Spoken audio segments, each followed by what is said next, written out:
Jika Anda berbicara dengan seseorang dalam bahasa yang ia pahami, maka akan melekat di pikirannya.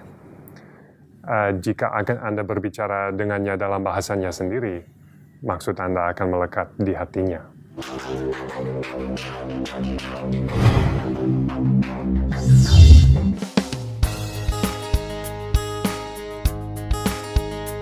Assalamualaikum warahmatullahi wabarakatuh. Welcome back to my YouTube channel Lebas Studio. Bagi Anda yang first time di channel ini, saya ucapkan selamat datang. Welcome to my YouTube channel. Selamat bergabung di channel ini. Bagi Anda yang belum subscribe ini channel, saya ucapkan terima kasih. Salam persahabatan, salam perdamaian, salam serumpun kepada Anda yang tengah menonton video dalam channel ini. Sekarang ini bulan Ramadan guys. Bagi yang beragama Islam, selamat berpuasa, selamat bertarawih. Puasa tahu, jangan tak puasa. Dan pada kali ini Lebas juga akan buat satu video reaction yang berjudul Bahasa Indonesia itu mudah atau sulit. Ini adalah tajuknya daripada hashtag 36 John, pemenang Naila Executive Award 2015. Oh, seorang yang memenangi award guys. Dan sebelum itu video ini saya dapat daripada channel Sobat Indonesia. Seperti biasa, jangan lupa berikan sokongan dan dukungan pada channel Sobat Indonesia dengan memberikan subscribe, like, share, dan juga komen-komen yang membina guys. Tanpa basa-basi guys, ayo kita sama-sama simak video yang kiraan 3, 2, 1, go. Oke.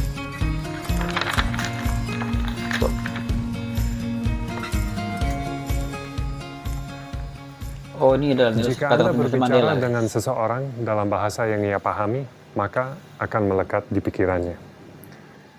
Jika Anda berbicara dengannya dalam bahasanya sendiri, maksud Anda akan melekat di hatinya. Beginilah ucapan Bapak mantan Presiden Negara Republik Afrika Selatan, Nelson Mandela.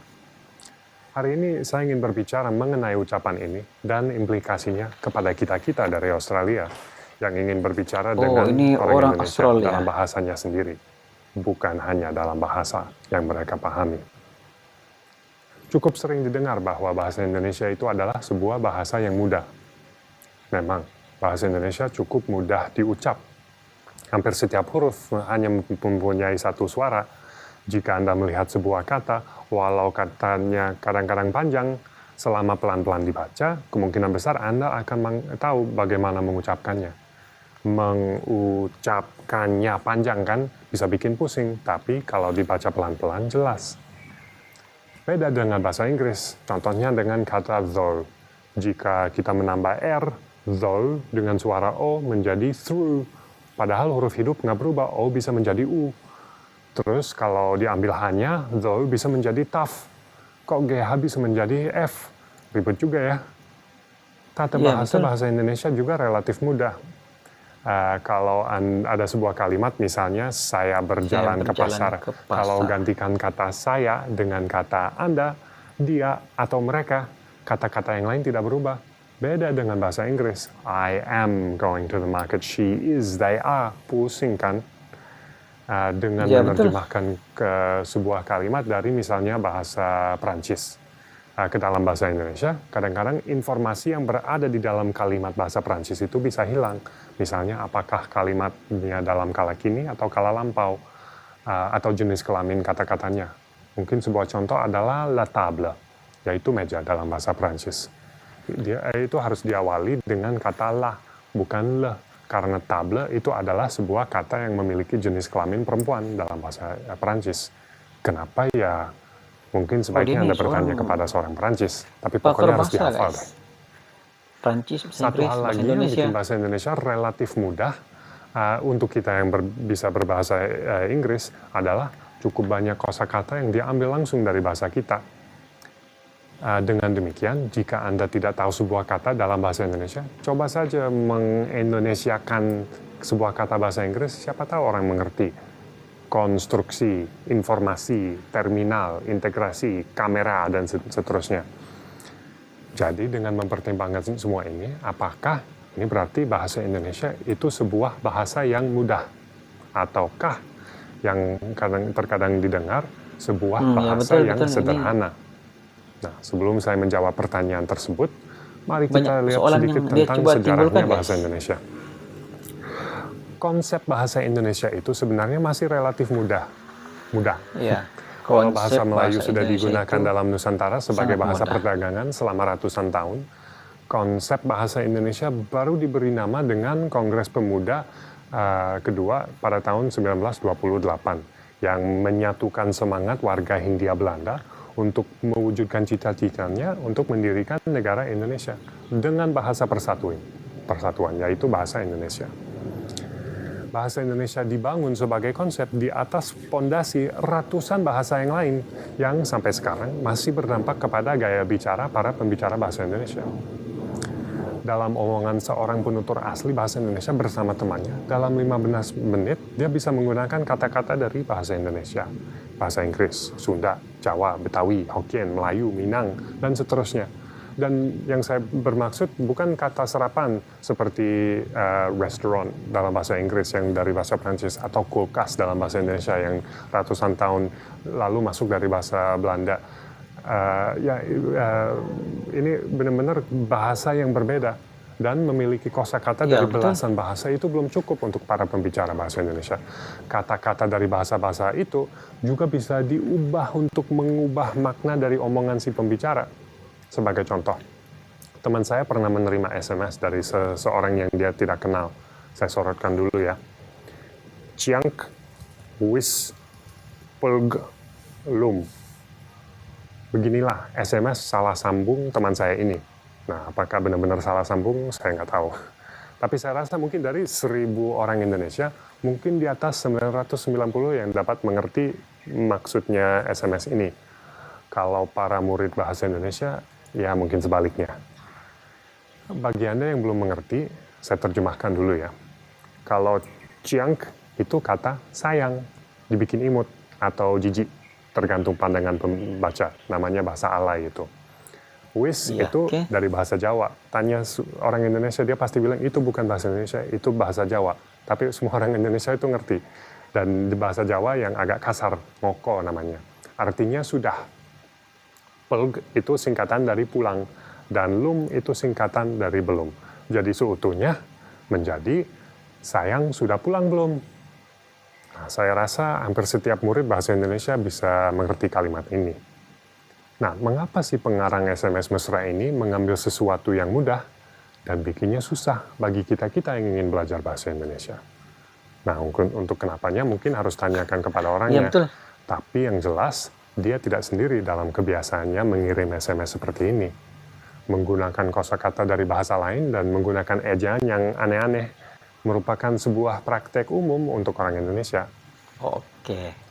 Dalam bahasa Indonesia, budaya Indonesia, tata krama juga sangatlah penting. Dan hal ini terlihat pada setiap bahasa daerah yang saya kenal dan pastinya dalam bahasa Indonesia juga. Contoh terbaiknya mungkin ada dengan kata Anda. Kalau Anda sedang bicara bahasa Indonesia dan ingin menyapa seseorang, Anda harus memilih dari belasan hingga puluhan kata untuk Anda.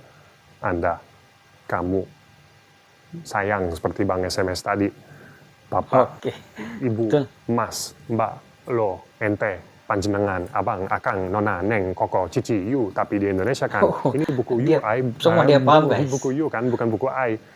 Atau Ni dari bahasa Mandarin, nama si orang tersebut. Mas John udah minum belum? Atau lebih banyak lagi. Dan awas kalau salah bisa ditampar loh. Nah, dengan memilih salah satu kata dari belasan yang saya sebutkan tadi, seseorang yang mendengar sebuah kalimat antara dua orang bisa mengenal banyak mengenai si pembicara dan juga mengenai orang yang dimaksud dengan kata Anda itu. Dan hubungan antara kedua orang itu. Kadang-kadang bisa dikenal tempat asal, perbedaan status, perbedaan umur, jenis kelamin, dan lain sebagainya. Kalau dalam bahasa Inggris, setiap kata yang saya sebutkan tadi diratakan menjadi hanya satu kata you. Seluruh kekayaan yang berada di dalam pemilihan kata yang tepat hilang atau diratakan dalam proses penerjemahan. Ayo, sekarang bahasa siapa yang sederhana? Nah, jadi saya balik lagi ke pertanyaan saya yang tadi. Apakah bahasa Indonesia itu sebuah bahasa yang mudah? Jawaban saya, ya tergantung. Tergantung. Oke. Kalau yang Anda maksud dengan bahasa Indonesia adalah bahasa Indonesia pas-pasan, ya mungkin saja itu bisa dibilang relatif mudah dibanding dengan bahasa-bahasa lain. Selamat siang, di mana toilet, terima kasih. Ya memang itu tidak begitu susah. Tapi kalau kita balik lagi kepada ucapannya Bapak Presiden Mandela, bahasa Indonesia pas-pasan adalah sebuah bahasa yang orang Indonesia pahami, bukan bahasanya sendiri. Jika Anda ingin berbicara dengan seorang Indonesia dalam bahasanya sendiri, maka Anda harus akrab dengan puluhan kata untuk Anda. Dan beberapa lagi untuk saya. Evolusinya bahasa Indonesia yang terus berlangsung dan segala kompleksitas yang timbul oleh karena interaksi bahasa Indonesia dengan ratusan bahasa lainnya yang sampai sekarang masih berada di dalam negara Indonesia.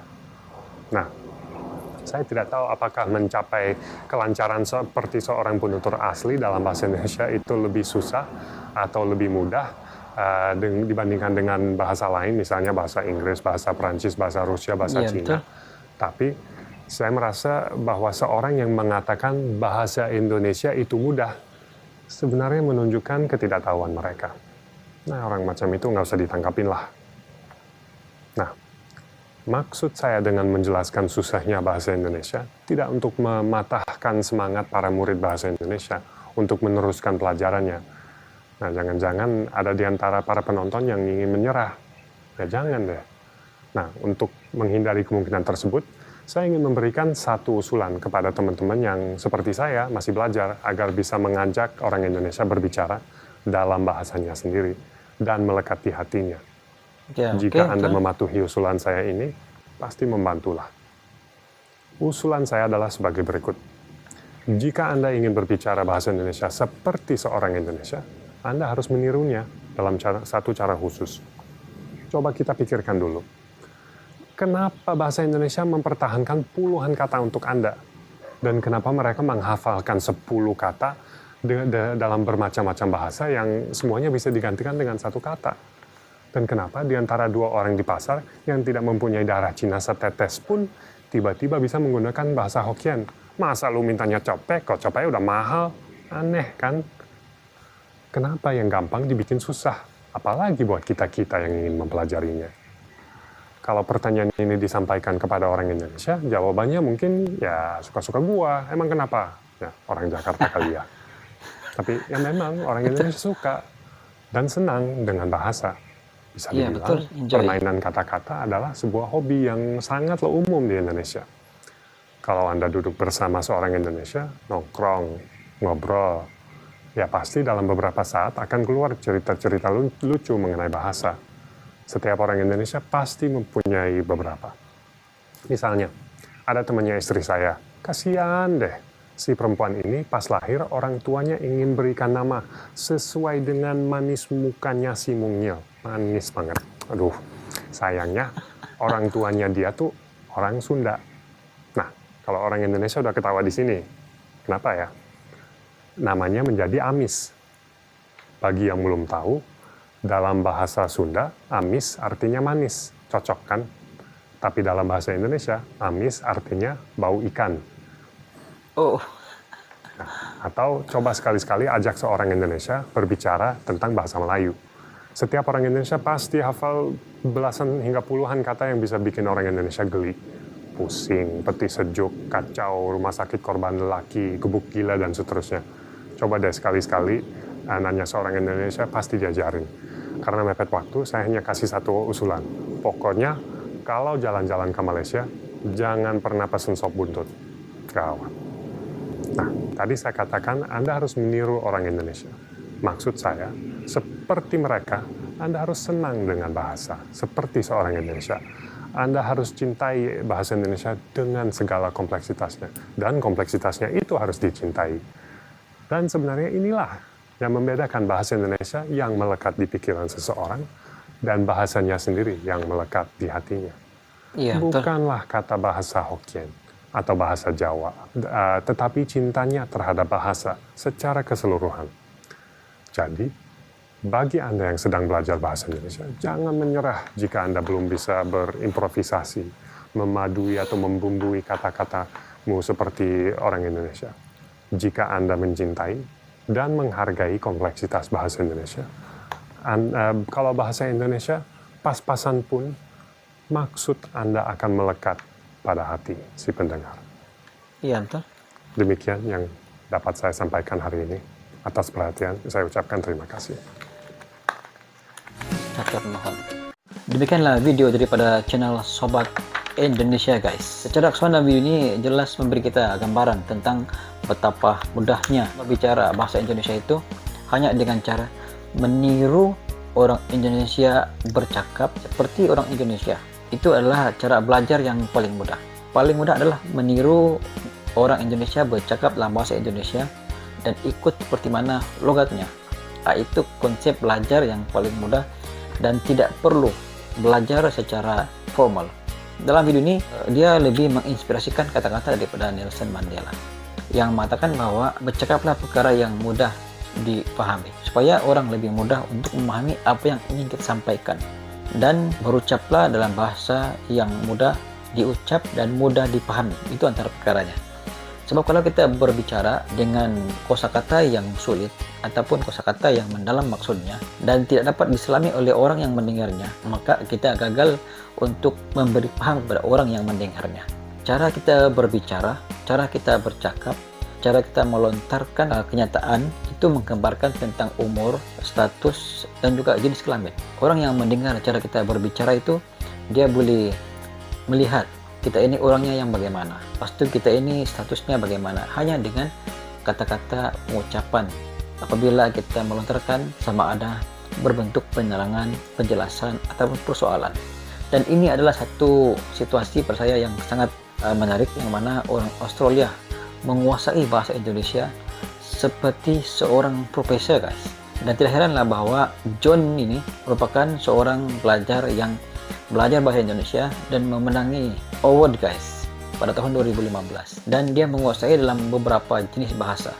Sedangkan bahasa Melayu pun dia boleh kuasai, bahasa Indonesia dia boleh kuasai, bahasa Prancis, bahasa Inggris lagi.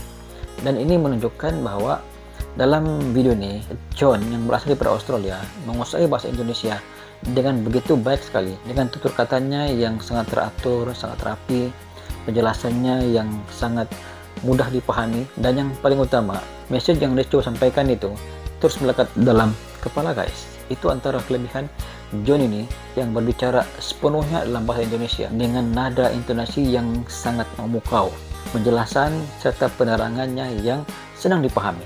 Anda mungkin mempunyai pandangan sendiri pada video ini, Anda boleh komen di bawah, guys. Sekian, jumpa lagi di next video. Assalamualaikum, bye bye.